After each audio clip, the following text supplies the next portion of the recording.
औज़ुबिल्लाहि मिनश्शैतानिर्रजीम बिस्मिल्लाहिर्रहमानिर्रहीम। दोस्तों, भाइयों, बुजुर्गों, कुछ गज़वा बदर की नशिस्त बकाया रह गई सी जिहड़ी अज अर्ज़ करनी चाहना हाँ कि अल्लाह तबारक तआला ने मुसलमानों नूं फतह दी और बहुत सारा माले गनीमत हथ आया, बहुत सारे हथियार भी काबू आए, माल भी काफ़ी मिलिया। तो जेड़े जंग च नहीं पहुँचे सी, अल्लाह के नबी सल्लल्लाहु अलैहि वसल्लम ने कहा कि उन्होंने भी हिस्सा पूरा दिओ, हज़रत उस्मान नूं भी दिओ, असामा नूं भी दिओ। जेड़े बाकी कुछ चंद बंदे रह गए सी, मदीने छड़ दिते थे कि तुसीं रहो इत्थे ही, उन्होंने भी कहा कि भी हिस्सा दिओ, अल्लाह ने यह तुहानूं माल तोहफे च दिता वा। हुण इस जंग दे विच 70 काफर मरे सी, 35 मौला अली अलैहिस्सलाम कल्लियां मारे, 35 बाकी सारे बंदियां ते फरिश्तियां रल के मारे। हुण मौला दा ते बाकी बंदियां दा अंदाज़ा आप लाना है तुसीं कि जेड़े कल्ले ना कल्ले भी निकले सी, उन्हां चों भी 2 मेरे मौला मारे। अमीर हमजा अपना मारिया सी और हज़रत उबैदा रजी अल्लाह तआला अन्हु वाला भी मौला अली अलैहिस्सलाम ने मारिया, उत्थे भी डबल 2 मारे सी। और फरिश्ते भी आए। तो इत्थे एक तारीख का बड़ा अजीब जुमला आया कि मौला अली अलैहिस्सलाम दी अखां च अंसू आ गए और आके अर्ज करते आका मेरे हुंदे होए भी फरिश्ते। तो नबी करीम सल्लल्लाहु अलैहि वसल्लम फरमाया कि ऐ अली फिर नहीं आएंगे। क्या मैं अल्लाह का शेर जो है, मेरे हुंदे हुए फरिश्ते क्या अली फिर नहीं आएंगे। चलो बहरहाल 35 मेरे मौला कल्लिया मारे, 35 बाकी सारे फरिश्तियां दे नाल रल के मारे। इहदे विच अबू सुफियान दे करीबी रिश्तेदार, जिनसे एक बेटा भी, साले भी, भतीजे भी, एको ही खानदान दे 9 बंदे, एक रवायतां दा 7, एक दा 9 मारे गए। तो अबू सुफियान नूं हुण गुस्सा बड़ा। अबू जहल भी मारिया गया। अबू जहल बादशाह सी, उहदी सरपरस्ती च आया सी। तो अबू सुफियान जिहड़ा सी ये हुण बादशाह बन गया मक्के का। बाकियां ने अपनी नठ भज के जान बचाई और वापस पलट गए। हुण जिस वक्त अबू सुफियान दे 9 करीबी बंदे मारे गए तो गुस्सा तो ज़ाहिर आना सी हिंदा नूं भी। और हिंदा उस दौर की जिद्दां कह देंगे पंजाबी च छटी हुई जनानी सी, उस दौर की मशहूर तवायफा सी। तो अबू सुफियान चौधरी सी। चौधरी हुण भी जिवें कंजरियां दे नाल विआह कर लेंदे हैं ना, तो इंज कीता सी, मशहूर तवायफा सी। तारीख ने इसे तरह ही लिखिया।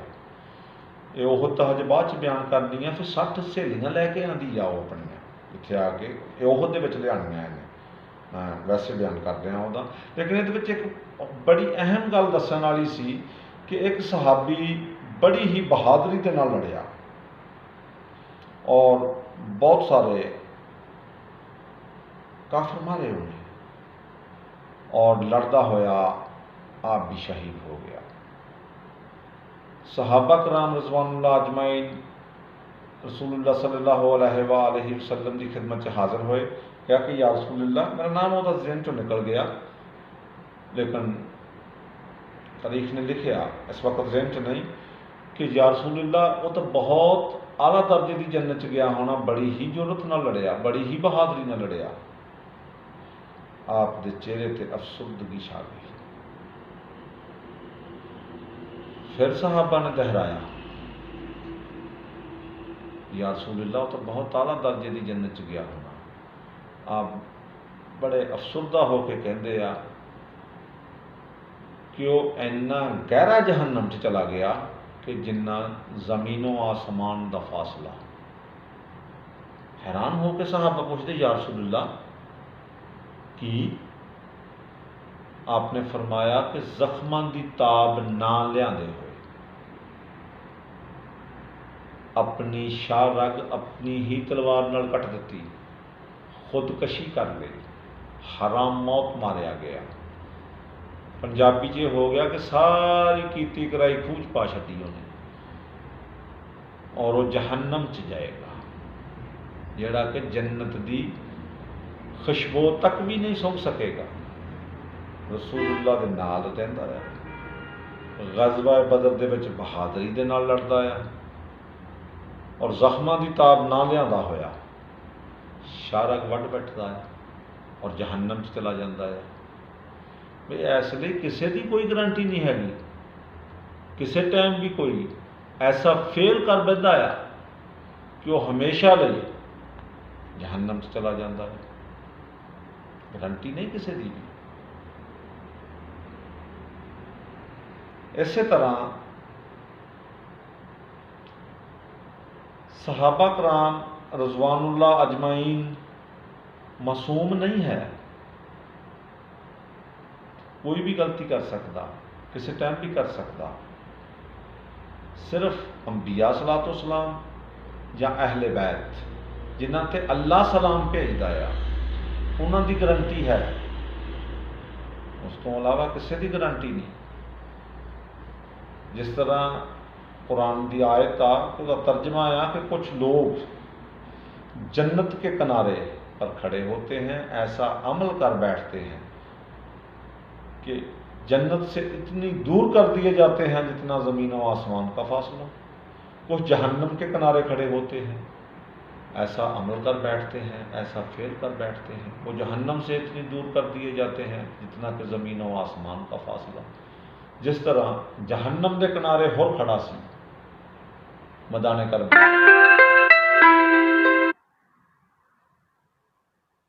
और एक लम्हा पहले जहन्नम के किनारे खड़ा जन्नत च आ गया, ऐसा हाबी जन्नत के किनारे खड़ा अपनी शारग वट के जहन्नम च चला गया। भाई किसी की कोई गारंटी नहीं हैगी कि की हो सकता। अल्लाह कोलों पनाह मंगनी चाहिए, हर वक्त ओदी दुआ करनी चाहिए कि अल्लाह अपने हिफ्ज़ो अमान च रखे, ओदी रहमत तो मायूस भी नहीं होना चाहिए। बहरहाल ग़ज़वा बदर दे विच बहुत सारा माले गनीमत हथ आया, मुसलमान खुशहाल होए, और रोब काफरां दे उत्ते बह गया कि नहत्ते, और इसका असर ऐसा होया कि बहुत सारे जेड़े यहूदी सी ईसाई सी आंदियां उन्होंने इस्लाम कबूल भी किया, मुसलमानों की ताकत वध गई। हुण उधरों अबू सुफियान उन्होंने गुस्सा बड़ा क्योंकि उन्होंने बंदे मारे गए, तो हिंदा ने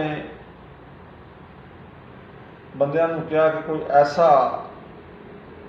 निशानची लभो, निशानेबाज लभो, बहादुर लभो कि जिहड़ा मौला अली अलैहिस्सलाम दा कलेजा चीर के लिया गया। किसी ने दसिया कि फलां जगह ते एक वैशी रहता है,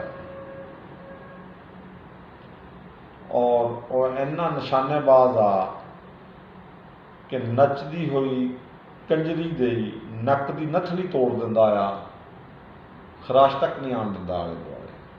उन्हें क्या मूँह मंगी कीमत दे के खरीद लो। वैशी खरीदिया गया। अगली जंग की तैयारी गई, जंग अगली अज शुरू नहीं करनी, दस रहा कि उन्होंने खरीद के लिया गया। वैशी बहुत निशानेबाज सी, और अजीब जुमले या तारीफ दे कि हिंदा ने कहा कि मौला अली अलैहिस्सलाम ਦਾ ਕਲੇਜਾ ਕੱਢ ਕੇ ਲਿਆਣਾ ਤੈਨੂੰ ਇਸ ਲਈ ਖਰੀਦਿਆ ਗਿਆ। ਉਹਨੇ ਕਿਹਾ ਉਹਨਾਂ ਦਾ ਨਹੀਂ ਕੱਢ ਸਕਦਾ। ਕਿ ਕਿਉਂ? ਉਹਨੇ ਕਿਹਾ ਕਿ ਮੈਂ 2 ਕੁਸ਼ਤੀਆਂ ਲੜਦੇ ਹੋਏ ਦੇਖਿਆ ਮੌਲਾ ਅਲੀ अलैहिस्सलाम ਨੂੰ। ਉਹ ਮੈਦਾਨ 'ਚ ਇੰਝ ਨਿਕਲਦੇ ਆ ਕਿ ਜਿਵੇਂ ਸ਼ੇਰ ਨਿਕਲਦਾ ਆ ਆਪਣੇ ਸ਼ਿਕਾਰ ਨੂੰ, ਕਿ ਕੋਈ ਜਾਨਵਰ ਦੀ ਜ਼ਰੂਰਤ ਨਹੀਂ ਉਹਦੀ ਅੱਖ ਚੱਕ ਪਾਵੇ। ਇਸੇ ਤਰ੍ਹਾਂ ਕਿਸੇ ਇਨਸਾਨ ਦੀ ਜ਼ਰੂਰਤ ਨਹੀਂ ਹੈਗੀ ਉਹਨਾਂ ਦੀ ਅੱਖ ਚੱਕ ਪਾਵੇ, ਜਿਸ ਤਰ੍ਹਾਂ ਸੂਰਜ ਦੀ ਅੱਖ ਚੱਕ ਨਹੀਂ ਪੈਂਦੀ, ਅਲੀ ਦੀ ਅੱਖ ਚੱਕ ਨਹੀਂ ਪੈਂਦੀ। ਔਰ ਬੜੇ ਹੀ ਅਫਸੋਸ ਨਾਲ ਕਹਿਣਾ ਪੈ ਰਿਹਾ ਵਾ, ਖੁਦਾ ਦੀ ਕਸਮ, ਬੁਗਜ਼ ਦੇ ਵਿੱਚ ਮੁਸਲਮਾਨਾਂ ਨੇ ਮਨ ਘੜਤ ਹਦੀਸਾਂ ਬਣਾ ਕੇ ਲਿਖੀਆਂ ਕਿ ਆਪ ਦਾ ਢਿੱਡ ਵਧਿਆ ਹੋਇਆ ਸੀ, ਅੱਖਾਂ ਵਿੱਚ ਵੜੀਆਂ ਹੋਈਆਂ ਸੀ, ਲੱਤਾਂ ਵਿੰਗੀਆਂ ਸੀ, ਬੀਬੀ ਫਾਤਮਾ अलैहिस्सलाम ਨੂੰ ਪਸੰਦ ਨਹੀਂ ਸੀ। ਇਹ ਦੁਨੀਆਦਾਰੀ ਦੇ ਲਿਹਾਜ਼ ਦੇ ਨਾਲ ਦੇਖੋ, ਤੁਸੀਂ ਬਹੁਤ ਸਾਰੇ ਦੇਖੇ ਹੋਣੇ ਆ ਜਿਹੜੇ ਇਹ ਦੁਨੀਆ 'ਚ ਆਪਣੇ ਆਪ ਨੂੰ ਜਾਲੀ ਹੀਰੋ ਸਮਝਦੇ ਆ। ਉਹ ਤਾਂ ਅੱਲਾ ਦਾ ਅਸਲੀ ਹੀਰੋ ਸੀ, ਹਰ ਜੰਗ 'ਚ ਹੀਰੋ ਰਹੇ ਆ। ਭਲਾ ਇਹ ਇਸ ਤਰ੍ਹਾਂ ਦੇ ਨਕਸ਼ੇ ਵਾਲੇ ਬੰਦੇ ਵੀ ਕਦੀ ਬਹਾਦਰ ਦਲੇਰ ਹੋਏ ਆ ਜਿੱਦਾਂ ਦਾ ਇਹਨਾਂ ਨੇ ਨਕਸ਼ਾ ਪੇਸ਼ ਕੀਤਾ?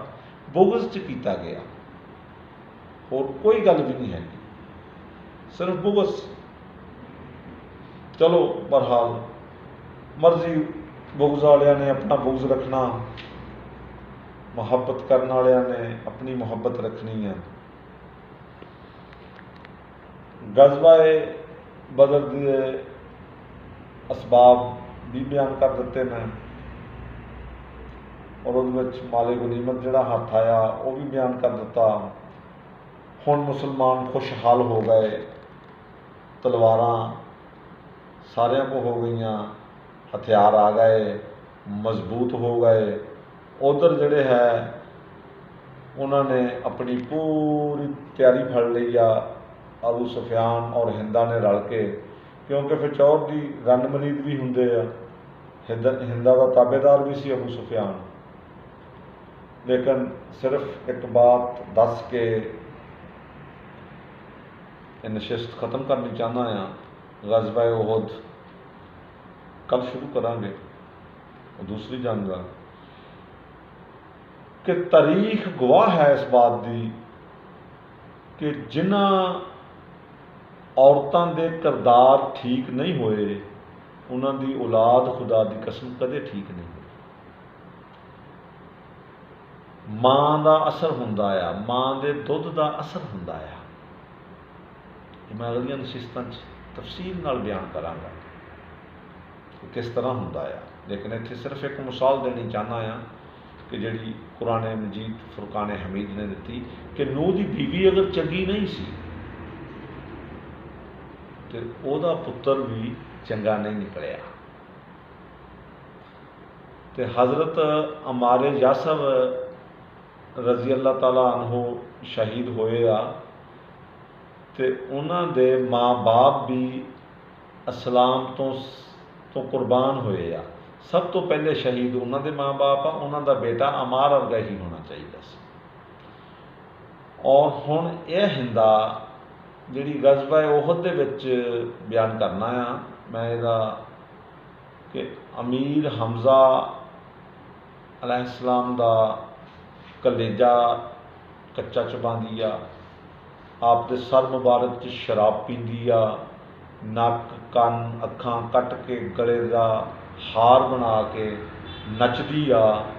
ਉਹਦੇ ਪੁੱਤਰ ਦਾ ਕਿਰਦਾਰ ਕੈਸਾ ਹੋਣਾ ਚਾਹੀਦਾ ਆ? ਉਹਦਾ ਪੁੱਤਰ ਹੀ ਅਮਾਰੇ ਯਾਸਰ ਵਰਗੇ ਅਜ਼ੀਮ ਹਸਤੀ ਦਾ, ਉਹਦਾ ਹੀ ਗਰੋਹ ਕਾਤਲ ਹੋਣਾ ਚਾਹੀਦਾ ਸੀ। ਮਿਆਰ ਇਹ ਬਣਦਾ ਆ, ਮੈਰਿਟ ਹੀ ਇਹ ਬਣਦਾ ਆ। ਉਧਰ ਇਸਲਾਮ ਤੇ ਕੁਰਬਾਨ ਹੋਣ ਵਾਲੀ ਜਨਾਬ ਹਜ਼ਰਤ ਸਮਈਆ ਰਜ਼ੀ ਅੱਲਾ ਅਨਹਾ, ਇੱਧਰ ਹਿੰਦਾ ਰਸੂਲੁल्लाह ਦੇ ਚਾਚੇ ਦਾ ਕਲੇਜਾ ਚਬਾਉਣ ਵਾਲੀ। ਉਧਰ ਨਬੀ ਕਰੀਮ ਸੱਲੱਲਾਹੁ अलैहि वआलैहि वसल्लम ਤੇ ਜਿਹਦੇ ਮਾਂ ਬਾਪ ਵੀ ਕੁਰਬਾਨ ਹੋਣ, ਔਰ ਉਹਦਾ ਬੇਟਾ ਅਜ਼ੀਮ ਜਿਹਨੂੰ ਕਿ ਨਬੀ ਸੱਲੱਲਾਹੁ अलैहि वआलैहि वसल्लम ਅਫਸੋਸ ਨਾਲ ਕਹਿਣ ਕਿ ਅਮਾਰ ਤੈਨੂੰ ਬਾਗੀ ਸ਼ਹੀਦ ਕਰ।